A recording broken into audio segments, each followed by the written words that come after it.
Shopping के bag हाथ में लिए सुनंदा घर में घुसी ही थी कि देखा तो उसका 7 महीने का बेटा प्रिंस उसकी सास सरला जी के हाथों में था और जोर जोर से रो रहा था। जबकि उसकी सास सरला जी उसे चुप कराती जा रही थी और बीच बीच में प्रिंस की केयर टेकर रोजी को डांट भी रही थी। अचानक सुनंदा को सामने देखकर रोजी सुनंदा से बोली, देखिए मैम, अब हम यहाँ काम नहीं करेंगे। आपकी सास ने हमारी अच्छी खासी बेइज्जती करी है। आप किसी और को रख लीजिएगा। अरे पर पर क्या हुआ? क्या? जो भी हुआ है पूछ लीजिए अपनी सास से। अब हम यहाँ एक पल भी नहीं रुकेंगे।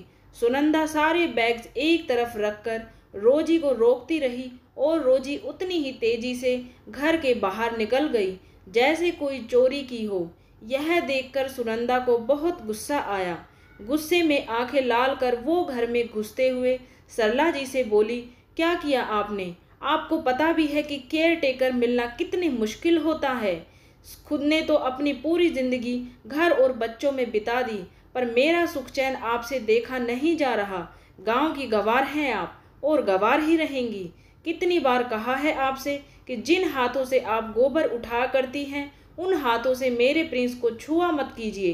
पर फिर भी कहते कहते सुनंदा सरला जी के पास गई और प्रिंस को जबरदस्ती इनकी गोदी से छीनने की कोशिश करने लगी। प्रिंस को परेशान देखकर सरला जी ने प्रिंस को अपनी गोदी से हटाकर सुनंदा को उसे ले जाने दिया। पर अंदर से सरला जी की आत्मा चित्कार उठी। आंखों में से आंसू आ चुके थे। उनकी गलती क्या थी? सिर्फ यह कि वह गांव की रहने वाली थी। पति तो बहुत पहले ही छोड़कर इस दुनिया से चले गए थे। एक ही बेटा था रमन। गांव में खेती बाड़ी कर अपने बेटे को बड़े प्यार से पाला था उन्होंने। बेटा पढ़ने में अच्छा था तो उसे शहर पढ़ने के लिए भी भेजा। हालांकि इसके लिए उन्होंने अपनी खेती की जमीन बेच दी। बस रहने के लिए छोटा सा घर और 2 गायें थी उनके पास अब, जिनका दूध बेचकर वो अपना गुजारा कर लेती थी। इधर रमन पढ़ लिख कर बड़ा आदमी बन गया और शहर में ही उसने सुनंदा से शादी कर ली। पर सरला जी तो फिर भी खुश थी।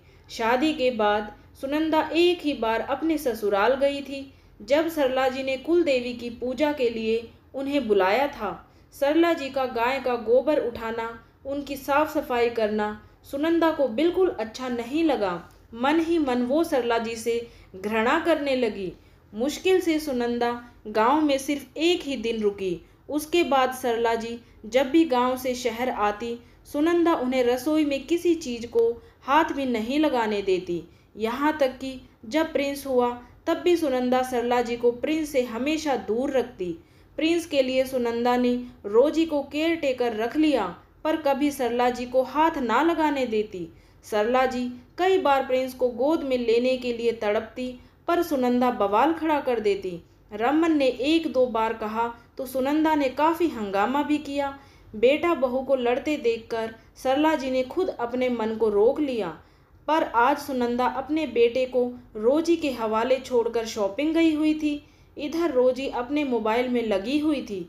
उसे यह भी ध्यान नहीं रहा कि प्रिंस खेलता खेलता सीढ़ियों की तरफ आ चुका है और सीढ़ियां चढ़ने के चक्कर में 3-4 सीढ़ियां ऊपर भी चढ़ चुका है।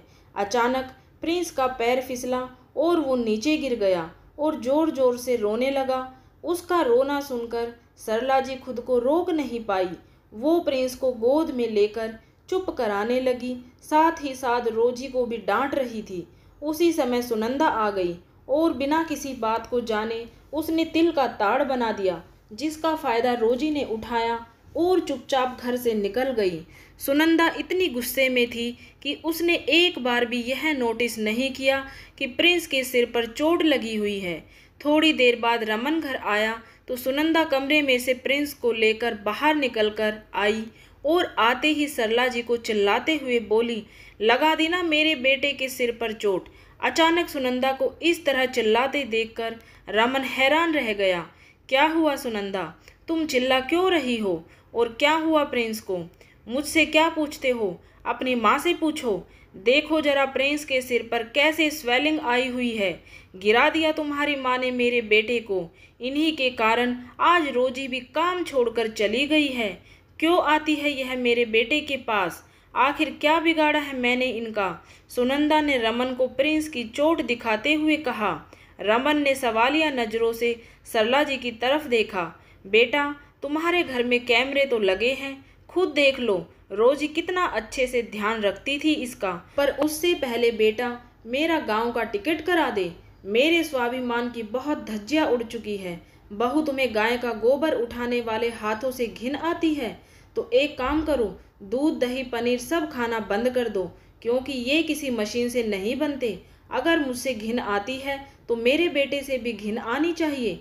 आखिर इन्हीं हाथों से पाल पोस कर इसे बड़ा किया है। कितनी आसानी से तुम कह देती हो कि दूर रहो मेरे बेटे से। अरे वो मेरा भी पोता है। उसे तुम अपने माँ के घर से नहीं लाई थी तो उस पर कुछ तो मेरा भी हक होगा। पर कुछ कहने का फायदा नहीं। तुम तुम्हारे शहर में खुश रहो, मैं अपने गांव में अपनी गायों के साथ खुश हूँ। माना कि वो दोनों जानवर है, पर कम से कम मुझे अपना समझती तो है। कहते हुए सरला जी ने हाथ जोड़ दिए और कमरे में जाकर अपना सामान बांधने लगी। इधर रमन ने फुटेज चेक की तो पता चला गलती रोजी की थी, लेकिन सुनंदा से तो यह भी नहीं हुआ कि वह सरला जी से माफ़ी मांग ले। रमन ने जरूर सरला जी को रोकने की कोशिश भी की, पर प्यार पर स्वाभिमान हावी हो चुका था। दोस्तों, हमारे बड़े बूढ़ों को हमसे सिर्फ थोड़ा सा प्यार और सम्मान और अपनापन ही चाहिए होता है, इससे ज़्यादा और कुछ नहीं। आंगन में अगर पेड़ बूढ़ा हो जाए तो भले ही वो फल ना दे, लेकिन छाया जरूर देता है।